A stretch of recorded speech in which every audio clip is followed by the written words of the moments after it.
કઈ મળી પંકજ? મીમરી બેન આ ઘરમાં નહીં મેં માળ્યા પર તો નહીં સડી ને? અરે હું ના હોય અહીંથી જાય જ છે આપણા હાથમાં ઘરમાં છે કાંઈ ગયા.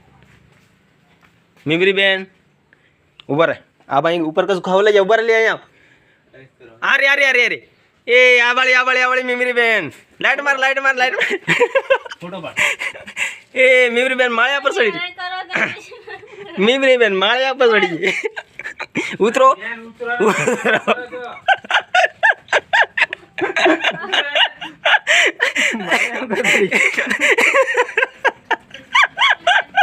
એ બેન માળિયા પર ચડી. હપ્તો ની વાત બેન માળિયા પર ચડી ગઈ. આવું કોમ છે ભાઈ. હપ્તો લોકો માળિયા પર ચડી. ઉતરો ઉતરો ઉતરો ઉતરો. હપ્તો